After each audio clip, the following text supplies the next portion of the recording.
If your dog lunges, barks, growls, or explodes at the sight of another dog, you're not alone.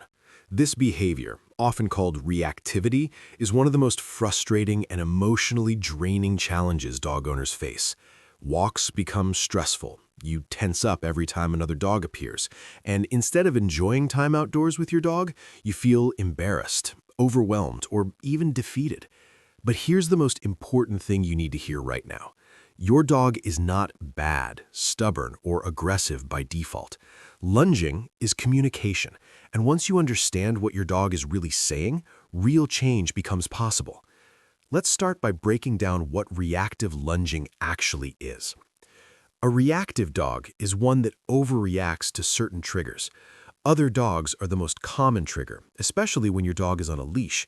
When your dog sees another dog and suddenly pulls forward, barks, snarls, or explodes, it looks like aggression. But in most cases, what you're seeing is fear, frustration, or anxiety, not dominance.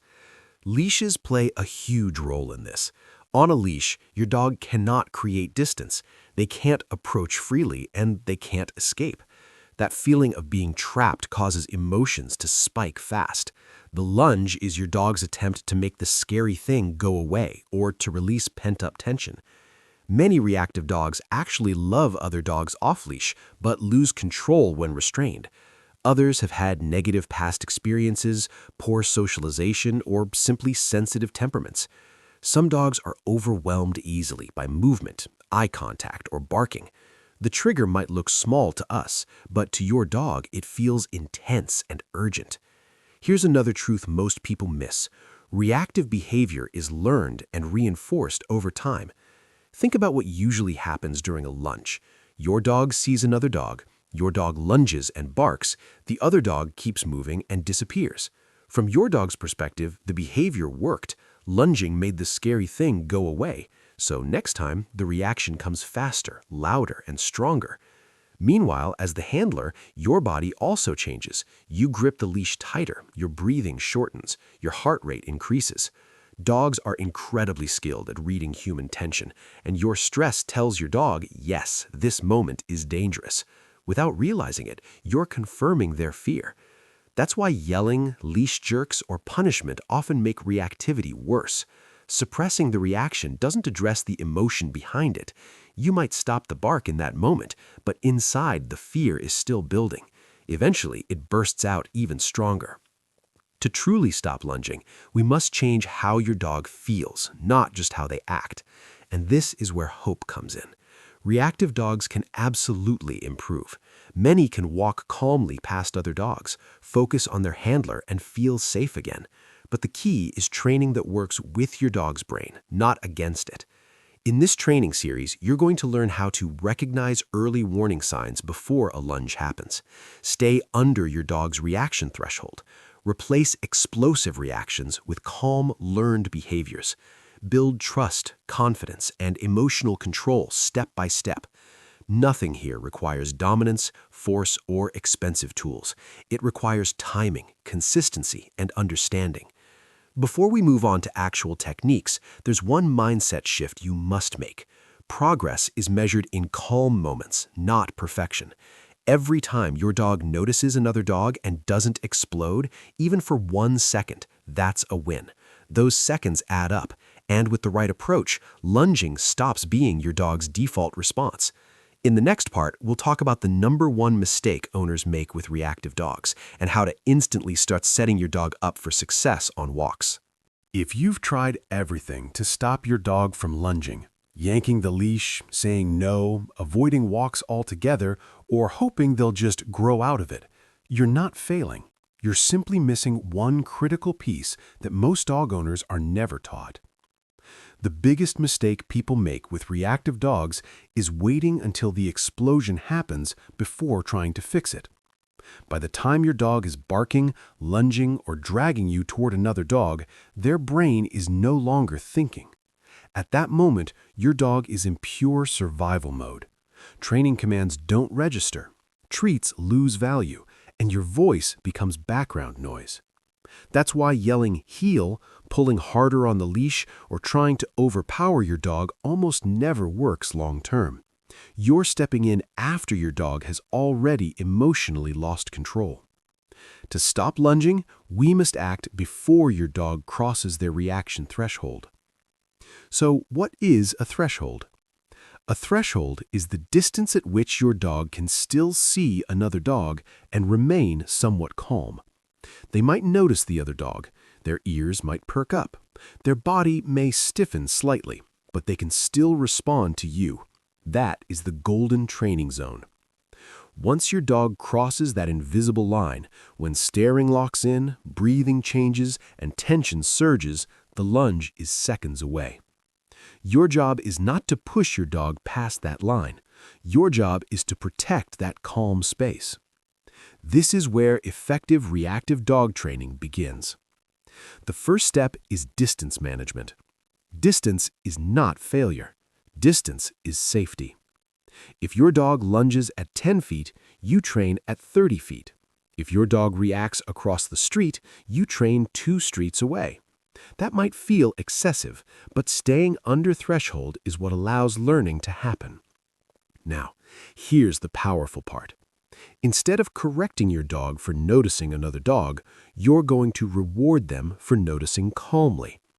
The moment your dog sees another dog and doesn't explode, you mark and reward.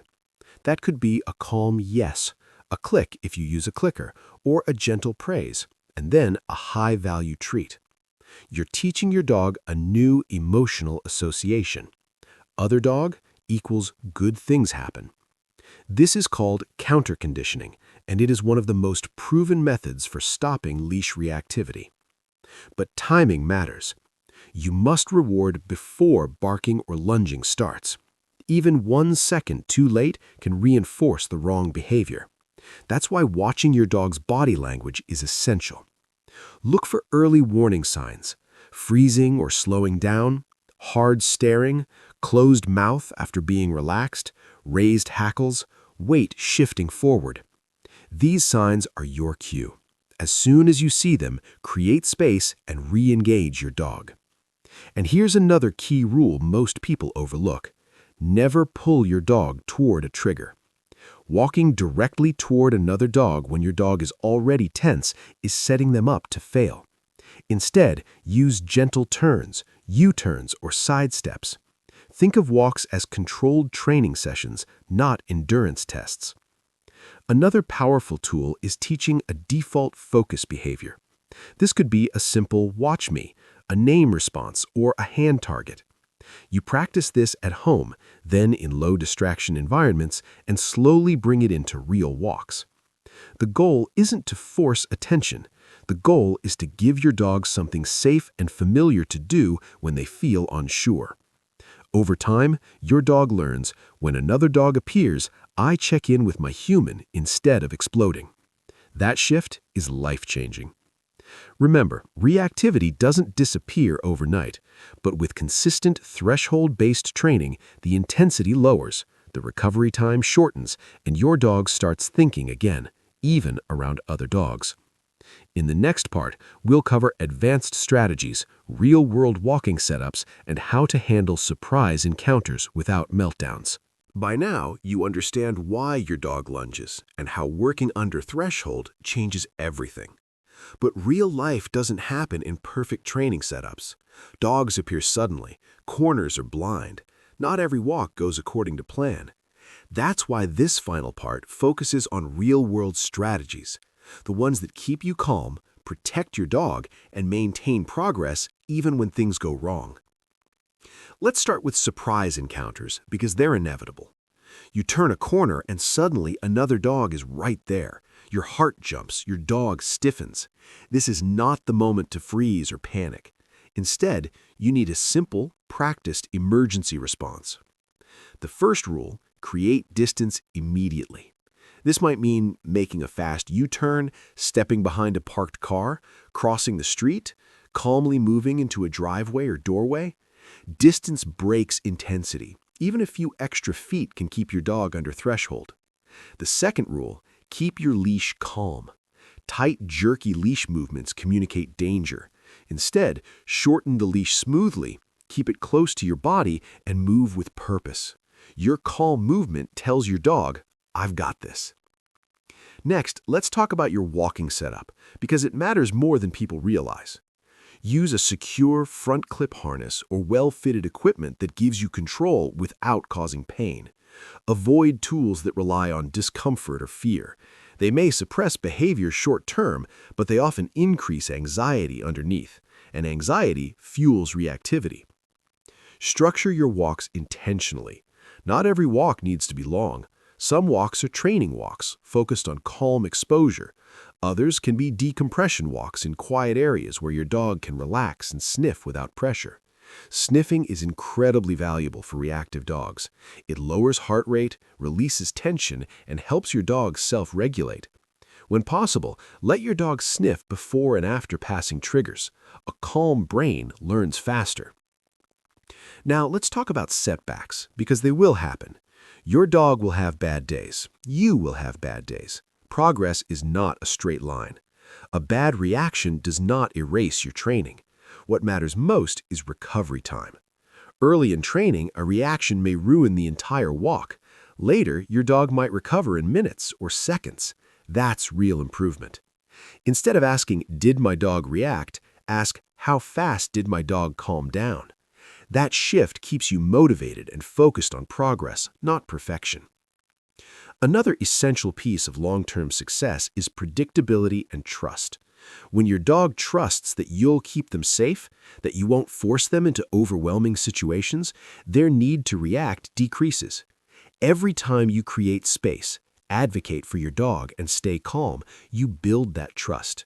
You're teaching your dog that the world isn't something they have to fight. Consistency beats intensity every time. 5 calm, structured walks a week will outperform one long, stressful walk. Small, repeatable wins rewire your dog's emotional response.